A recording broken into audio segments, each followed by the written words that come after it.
Yeah, good morning to everybody. I would like to introduce you to a concept which we use in Germany now for carcinogens without a threshold. So for genotoxic and for some non-genotoxic carcinogenic substances, a safe or harmless concentration in many cases cannot be defined.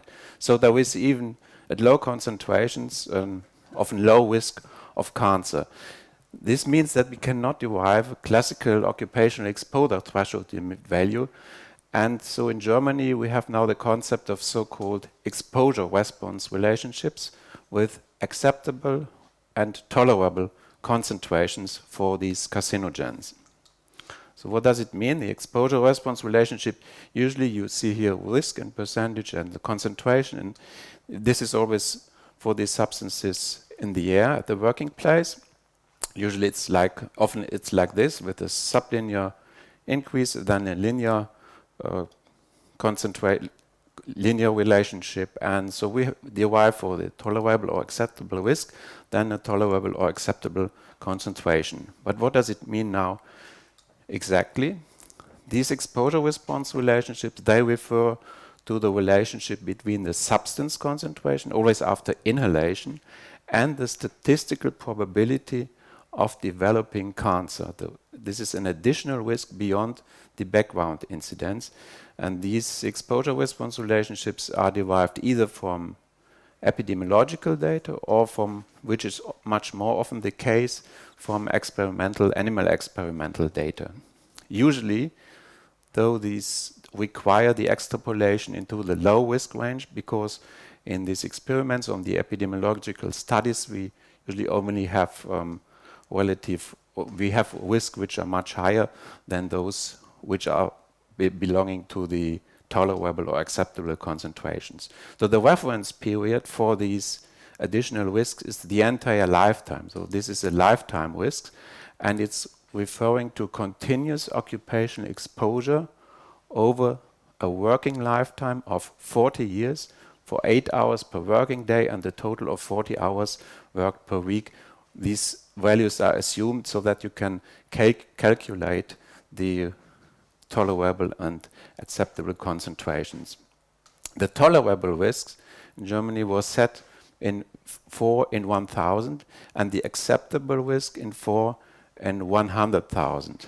So we are still in a kind of interim period where we have an acceptable risk of 4 in 10,000.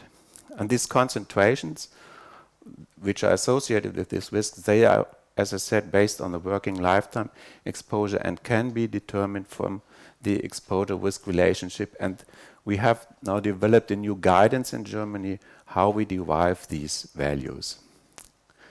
Which is important, these are then not kind of threshold limit values, as I said, but those values are then the one which are used to derive risk-based management measures. So we have a cancer risk here. The red is high risk, yellow medium risk, green low risk, and then we have the exposures. If we have a high risk, the exposure must be reduced immediately. If we have a medium risk, there are additional protective measures as compared to the basic measures we have for these low risks. And so the risk boundaries are connected with the concept of measures. I don't want to go into detail with those measures since we are just reviewing and refining them and still in the process in Germany which measures belong to which kind of phase here. But which is important, we have the tolerable risk, as I mentioned already, of 4 in 1,000, and the acceptable risk is, as I said, currently 4 in 10,000, and in the future 4 in 100,000. And so there are then these tolerable concentrations or acceptable concentrations. And if you are below the acceptable, you only have to use the basic measures. If you are above but below the tolerable concentrations, there are additional protective measures. And if you are in this red band, then you have to use all the measures you can and have to reduce your exposure immediately. But which steps did we use in order to derive the exposure response relationships? First, it's a selection of the key studies is mainly human and animal studies, but also mechanistic studies. And we determine then a point of departure, starting point for risk extrapolation. We describe those response curve based on the available data in the so-called observable range of data, which we have from the epidemiological or human studies. And then we have to identify a kind of extrapolation principle to extrapolate from the observable range to the low dose range where we have these relatively low risks. And after this extrapolation, then we can calculate the air concentrations which correspond to the tolerable risk and to the acceptable risk. In the last step, we also have to compare these cancer effects to non-cancer effects, since it may be the case that we have to have even lower concentrations to protect against non-cancer effects of the same substance. So a bit more in detail, how do we select the key studies, human or animal? First, a data search that meets certain quality standards related to the effects, the mode of action, and the substance characteristics. Then we will identify all informative animal and human studies with quantitative exposure data. So some of the studies with either a weaker methodology or whatever may be excluded, and we certainly need here quantitative exposure data. Then the cancer risk is described in the observed range for all tumor sites in animal and human studies where we have sufficient quality, and then a modeling or benchmark approach will be used in the observed range. In order to identify the starting point for risk extrapolation, we use the studies with the most informative data, which is on the one hand animal, and if we have it, also human data. And the starting point in animal studies is often the so-called BMDL10, which is the lower bound of the approximate range of the benchmark dose associated with a 10% increase in incidence compared to controls.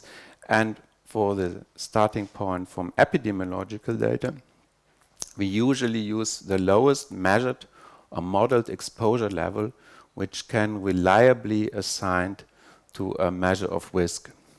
So at the end, then we have a comprehensive assessment which leads to one common starting point for both animal and human data. Sometimes those values differ a bit, and then we have to decide which is the most reliable data, or we have to have some kind of compromise between those two types of data. How do we now extrapolate into the low dose range? That depends on the mode of action of carcinogenesis. So the extrapolation principle is based on the predominant mode of action for the carcinogenesis. That might be mechanistic data, which is also taken into account for assessment of the mode of action. So for example, if we have the predominant mode of action is direct genotoxicity, we usually, as we did it before, we have to extrapolate linearly into the low dose range. If the predominant mode of action is indirect genotoxicity, though, we can use a kind of sublinear extrapolation principle with the so-called hockey stick function. And in some cases where we know from the mode of action that for some values there is no genotoxic risk anymore, and we have a clear threshold, we won't derive this exposure response relationship, but we can then derive a real normal occupational exposure limit as kind of a threshold. Sometimes, but very rarely and frequently, it's also possible to do data-based modeling into the low exposure, low risk range. As I said, then we have to compare those values which we derived for cancer with the values for non-cancer effects. It's important to check which is the most sensitive effect. Is it cancer or is it a different endpoint? And then so we have to compare these exposure response relationships to those threshold levels which are based on non-cancer effects, for example, irritation, liver toxicity, or whatever.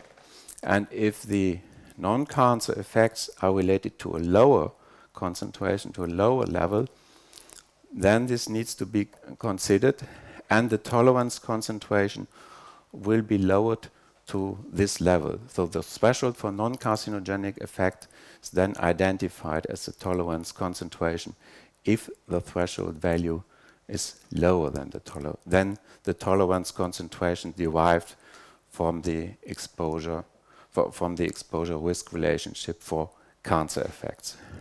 So we have done this already for some compounds like arsenic compounds and cadmium. So you can see here tolerance concentration and acceptable concentrations for those compounds which may differ by a factor of 10 currently or less, and they are derived for inhalable and respirable fractions. So thank you for your attention.